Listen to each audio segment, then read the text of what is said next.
What's up, guys? It's Mel, and welcome back to All That Gaming, the weekly podcast where I talk about everything gaming. Okay, so this is a bonus episode, and I want to talk about the Xbox Game Showcase because it was phenomenal from start to finish. There were so many amazing games, and I'm seeing this Discord already on X, which is nothing new, because you've still got people who believe that a console war is still going on when that ended ages ago, when Xbox stepped out of the ring to focus on cloud gaming and Game Pass and implementing those features into TVs and your phone and, you know,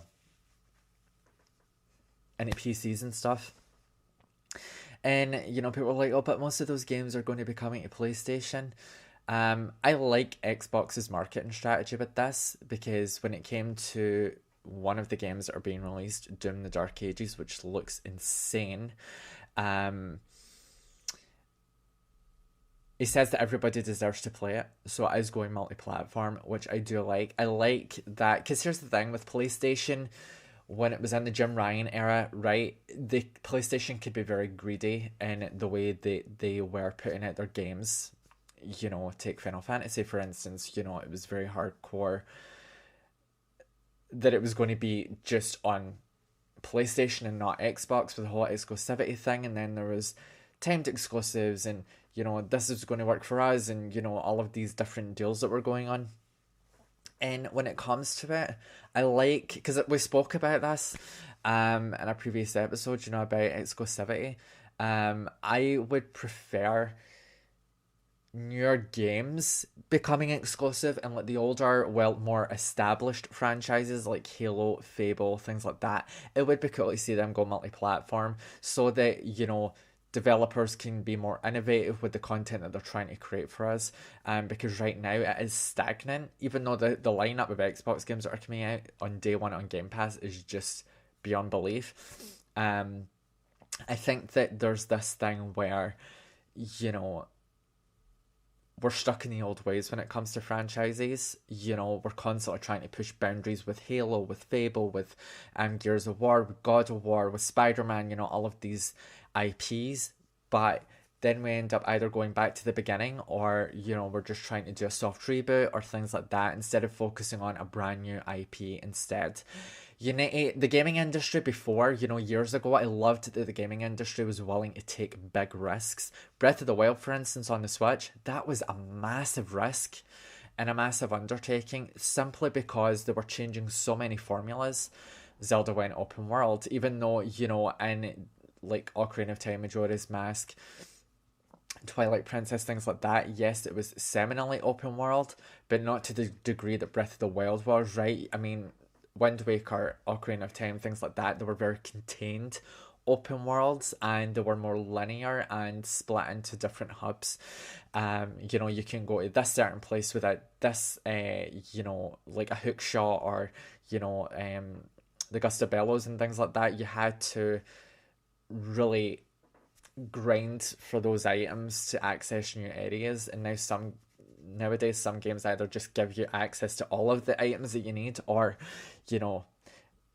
whatever happens in that open world, it gives you easier access to the items. But Breath of the Wild was a massive risk, and it was one that paid off because, again, they were changing the art style again, and this is why there was so much controversy around Wind Waker, is because Nintendo took a risk and changed the art style to the cel-shaded cartoony style that we now love and adore years later. Wind Waker is still highly regarded as one of the greatest Zelda experiences. I wouldn't say that it's the greatest Zelda experience. It is a great game, but for me, it's Twilight Princess and Ocarina of Time. Majora's Mask would... Here's the thing. If they ever do a remake, like a ground-up remake, I would love for them to focus on Majora's Mask simply for the reason that, the boss fights weren't entirely great. The overall atmosphere was mixed, and it just came off as a rush job to me. It didn't feel like an authentic Zelda experience. It was very depressing. And with Zelda games like Breath of the Wild, yeah, you had, Calamity Ganon and, the Ganon in Tears of the Kingdom and things like that. but at the end of the day, there was still hope. You still had that, that fight and that drive to be like, okay, shit is happening, but at the same time, I'm going to do this, I'm going to do that, and it's going to be a lot of fun. Which with Majora's Mask, it was just like one drawn out timed mission, because you had to constantly go back to the beginning. But yeah, with games like Majora's Mask was a big risk in and of itself, right? Because we'd never had a game like it before. And even though that became a masterpiece to some, it was pretty much mixed for everybody else. It's definitely a weird title. For me, it's Twilight Princess. I love Twilight Princess. It's always been my favourite. And Ocarina of Time. Those two games just mesh so well together. And I don't know what it is. I think it's not just the art style, it's the overall dialogue, it's the darkness in Twilight Princess. You have bigger stakes in Twilight Princess, just like you did in Ocarina of Time. With Majora's Mask, it felt more like a fever dream for me. It was almost as if Link had just fell and hit his head and he was in this almost Alice in Wonderland-esque landscape, right? Because we saw the witches from Ocarina of Time and Majora's Mask, and they were dead in Ocarina of Time, so that whole parallel universe style thing, it just didn't work for me.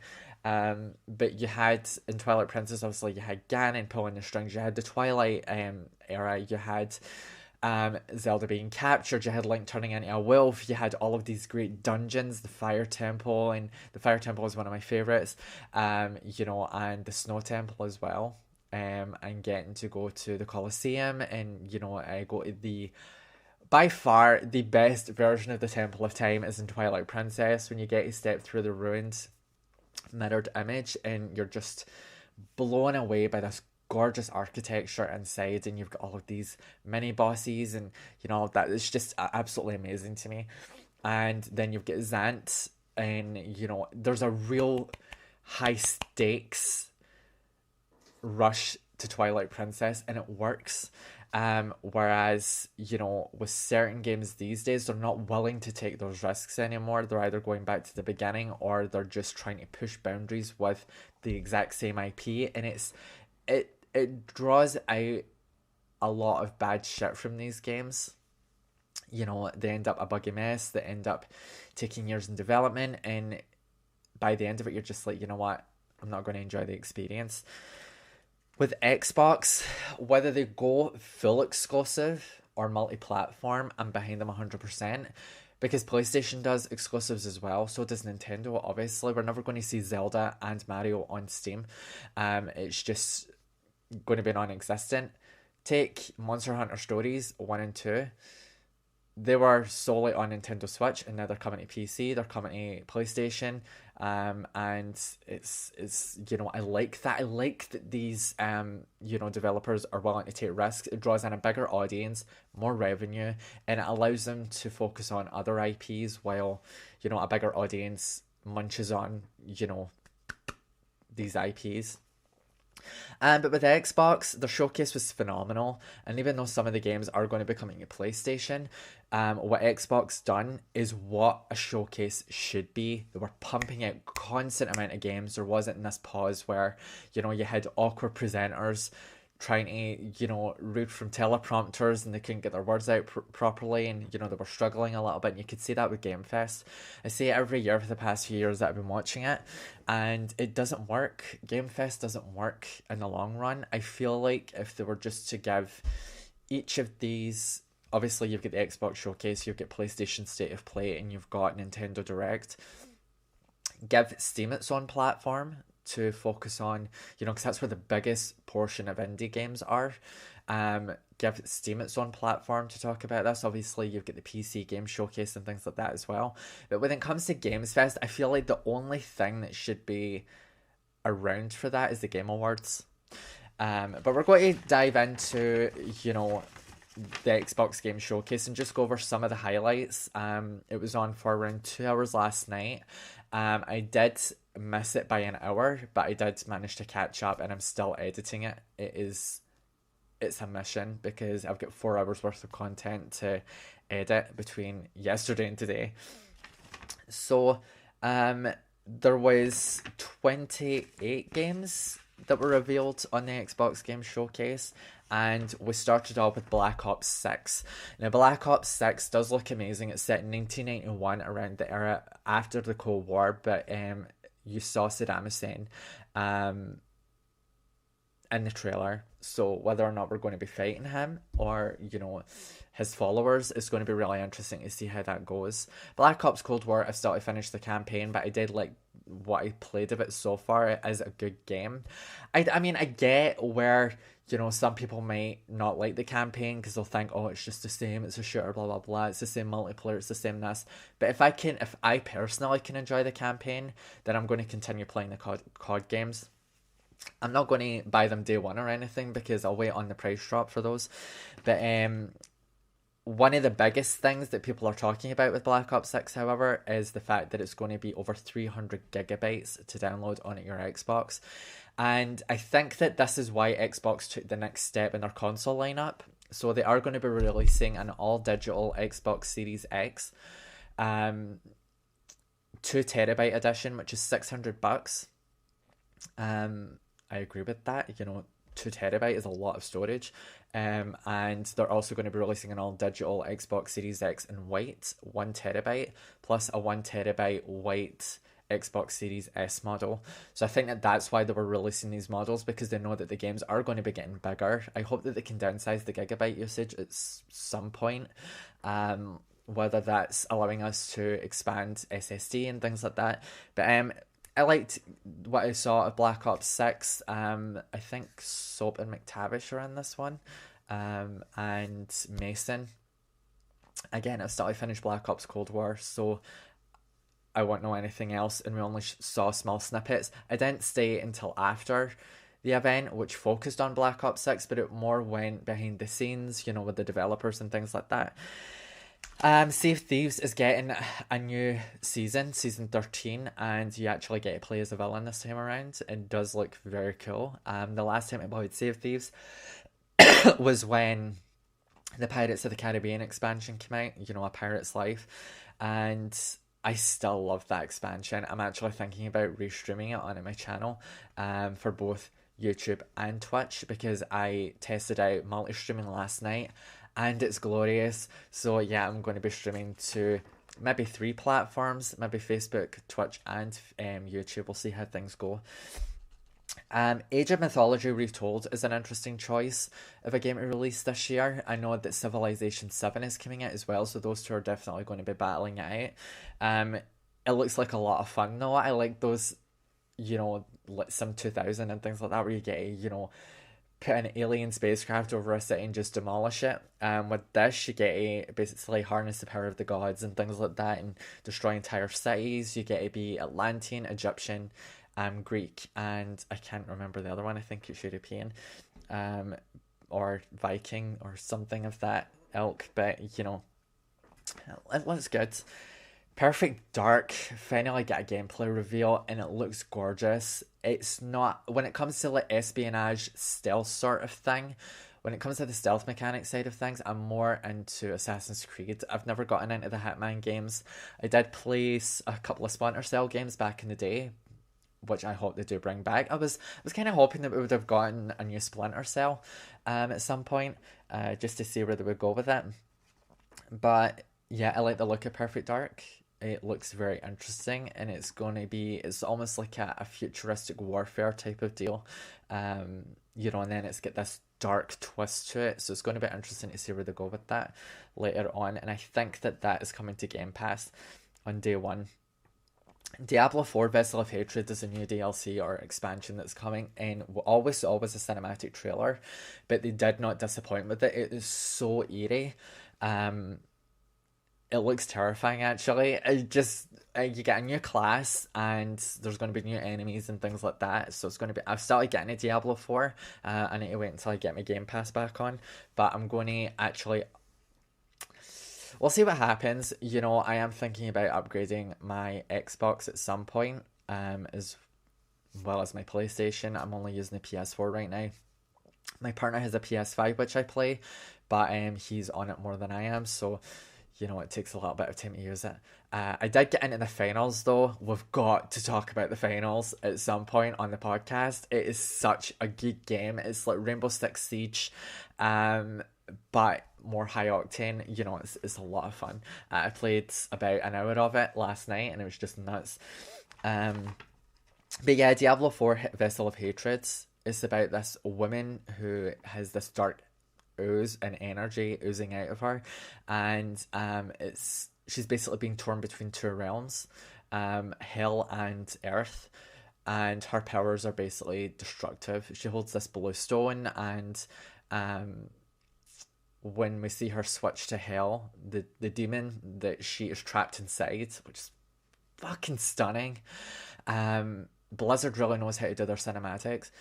But yeah, he says you hold the stone, but you control nothing. It's one of the greatest lines that I've ever heard in a cinematic. It was so much fun. One of the biggest reveals, which was a shock, is Life is Strange Double Exposure, which features Max Caulfield. So this is her follow-up to her, it's the follow-up to her story in Life is Strange 1. I'm really looking forward to it. In the trailer, she says that she has tried really hard not to use her powers, and then all of a sudden something happens to her friend, and then boom, she is able to rip timelines apart and jump between. I'm guessing that she'll be able to jump between the two, or she'll just be stuck inside one because something happens to her friend. It's not Chloe, so I'm assuming that the way this will work is that at the beginning of the game you'll get to choose how you ended your journey in Life is Strange Part 1, and that'll basically help you with your decisions in Life is Strange Double Exposure. So we'll see how that goes. But yeah, it looks really good. A lot of people are bitching about how Max Caulfield's model doesn't look anything like in the original. The original was made years ago. Life is Strange 1 was made years ago. It was a different art style, and Max has grown up. The developers have taken a risk and done something new with the art style and with the character models and things like that, and it looks gorgeous. I can't fault them. Don't Nod and, the people behind Life is Strange have done such a great job with the Life is Strange games. And it's created its own little mini spin-off of different kind of games. So I'm very happy about it. Life is Strange Double Exposure, I think, is coming to Game Pass as well. Winter Burrow was an interesting game to see. And the game showcase, so you get to play as this mouse, and it's almost like a survival game, right? You've got to help repair this bridge to get across to your auntie, who is also a mouse. And there are dangers, but you've got to basically rebuild your home in this tree stump. And, at the end of it, it showed this giant owl coming to grab your auntie. And it's very dark, especially when you're playing as mice. It's a very, very strange game, but it does look beautiful. I do like the art style, and you get to chop down trees, you get to have different resources and things like that. So it's going to be an interesting game when it comes out, and it's definitely one on my list. What's next? Fable. We finally got in-depth gameplay of Fable, plus some cinematics as well. Humphrey, who is basically one of the narrators, just like Richard Ayoade, I think that's his name, who was in the first trailer for Fable. Humphrey was one of Albion's greatest heroes, but he retired, and the woman that you get to play as, she basically said that she is coming, and then Humphrey basically confirmed that it's someone from his past who is coming back, and I think she might be a mage of some kind, or she could be a character from the previous Fable games, which I'm hoping. If it is Teresa, I will lose my shit. If you don't know who Teresa is, Teresa was this priestess who was in Fable 2 and 3. I think she was also in Fable The Journey for the Kinect. But yeah, it's such an interesting... I'm really excited about what they're going to do, but I love the gameplay. It looks phenomenal. It's nice and crisp and clean. So yeah, that's coming to Game Pass on day one. And that's coming out next year. Doom the Dark Ages, which looks absolutely bonkers. It's set long before, during the first war between demons and the Doomslayer. and he's got this huge shield. He's got a gun that can shoot skull fragments, so you put a skull into the gun and shoot all of the fragments of bone into the demons. There's bigger demons. You get to fly on these big demon bird type things. It looks great. I'm really excited about it. Doom is back, and I've still to finish Doom 2016 and Doom Eternal, so I am going to add those to my channel schedule, because there is a lot, and I mean a lot, coming. So I'm really happy about doing the Dark Ages. A new State of Decay 3 was revealed. Dragon Age Veilguard was released. I think we only saw a cinematic trailer and no gameplay, so it's going to be interesting to see how that goes. Starfield is getting a new expansion, Shattered Space, which is kind of like Prey a little bit. It's very haunting and eerie. You get to explore the space station, and there's new monsters and stuff like that. Plus, there is new community mods and things like that that's been released that happened yesterday. So Shattered Space, I think, is going to be getting released soon. Fallout 76 is getting a new map, Shenandoah and Skyline Valley. Expedition 33 is an interesting choice. I think that was the turn-based game that I saw, and it's a mix between Persona and almost Final Fantasy-esque, and, you know, kind of like Dark Soulish, the way the bosses look. South of Midnight finally got gameplay. South of Midnight was revealed last year at the last gaming event, and it looked stunning. It's giving me massive Kenna Bridge of Spirit vibes, especially with the gameplay. I think that is Xbox's answer to Kenna Bridge of Spirits. But South of Midnight looks stunning. The soundtrack, you get to run away and fight this giant crocodile or alligator, and it's massive, like Attack on Titan big. Yeah, I'm looking forward to it. A new expansion has been revealed for World of Warcraft, and it's called War Within, and it's coming to PC. And they basically started by showing some of the cinematics from previous expansions, and it's going to be a lot of fun. I am going to get into World of Warcraft pretty heavily, because I did react to the cinematics on my YouTube channel a few years ago, and I loved the look of them. I played about an hour of the beginning of World of Warcraft. I created my character and stuff, but my PC was very slow. So I'm going to upgrade my PC so that it has the power to actually run the game. What next? There were so many games. Metal Gear Solid Snake Eater Remake. I'm not that interested in it, only because I've not played the Metal Gear games before. And also with Snake Eater, you know, the way the voiceover was, you know, the voice acting, it feels very hammy, you know, but that's just me. Flintlock Siege of Dawn get new gameplay. Flight Simulator is coming with a lot more content. Mixtape, you get to play as a group of friends who are using it's set in the 80s, and they're basically using an 80s soundtrack throughout the whole game. And yeah, you basically get to fly and stuff like that. It's pretty hippie-ish, but it looks great. Next is Indiana Jones and the Great Circle. We got in-depth gameplay. It was phenomenal. Indiana Jones and his assistant are on this old, I guess, Nazi submarine type thing, but it's on a cliff in the Snowy Mountains, and it looks great. It really looks great. The guy who plays Joel in the Last of Us games, he's voicing Indiana Jones, and he sounds exactly like Harrison Ford. It's so uncanny. But yeah, it looks great. The action looks great. Everything about this game is just going to be superb.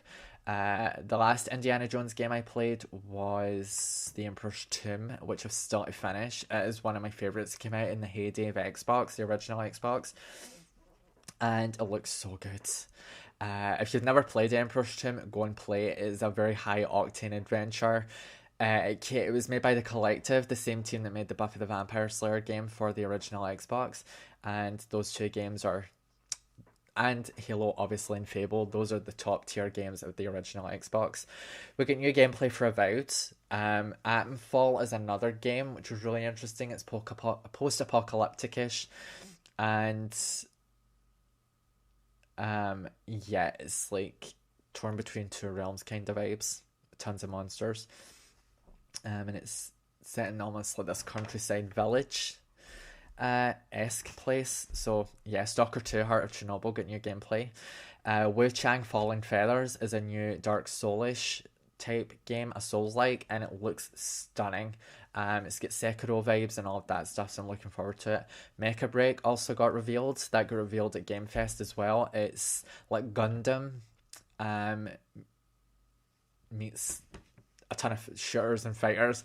I don't know how to compare other games to it. And the biggest reveal of the night was actually the ending of it. I'm just trying to see if I've missed anything. Fragpunk was another one. And Assassin's Creed Shadows got more gameplay. But yeah, the final reveal of the night had me in awe because it's a new Gears of War game. I thought it was going to be Gears of War 6 because a lot of rumors were circulating that it was going to be Gears of War 6, but unfortunately it wasn't. But it's something just as good. It's actually an origin story called E-Day, and you get to see a younger version of Marcus Phoenix.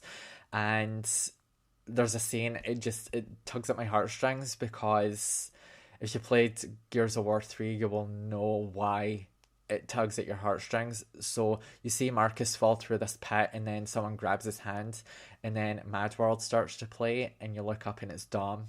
And I almost cried watching that trailer because it was such a punch in the gut, you know, just because of what happened to Dom in Gears of War 3. You know, Gears of War really has that emotional hit, you know, when you play the games, and knows how to nail action, horror, suspense, and, you know, drama and emotion and all of that stuff. It has the whole package. But yeah, I'm really looking forward to Gears of War E-Day, and you can play it on Game Pass as well next year, I believe. But that was the final reveal of the night, and it looks phenomenal, even though it's just, I think it was a cinematic trailer, but some in-game-ish cutscenes as well, and it looks really, really good. I'm looking really forward to it. I love Gears of War. The only ones I haven't played yet are Gears of War 4 and 5. I have them, but I just haven't gotten around to playing them yet. But Gears of War Judgment to Gears of War 1 and 3, 2 and 3. 2 is the pinnacle of Gears of War. I just want to say that right now. Just with the way everything meshes. But the standout moment for Gears of War 3 is obviously the moment with Dom and Marcus. But yeah, such a phenomenal series and such a great showcase from Xbox. PlayStation really needs to pull something out of their ass in order to really punch the market. PlayStation is obviously winning in terms of console sales, and that's fine. Xbox, even though they're still pushing consoles, it's not their main priority right now. It's getting Game Pass to TVs, to phones, to laptops, to, you know, mobile, all of that stuff, cloud gaming, Game Pass, all of that stuff. That is pretty much their main priority. And they showcased that tonight, last night, with the game showcase by showing that everything that was coming to Game Pass is coming either day one. And you can also buy these games in the store. You don't obviously need a subscription to PS Plus either, because you can still buy these games on the store day one or whatever. So yeah, but I hope you guys enjoyed this episode. Those were just some of the things that I wanted to talk about. And yeah, I will be back next week with more episodes of All That Gaming. And yeah, head on over to YouTube if you want some gaming content. It's youtube.com/@melplays90. I've been your host, Mel Campbell, and you've been listening to and watching All That Gaming. Take care of yourselves and have a good day. Bye.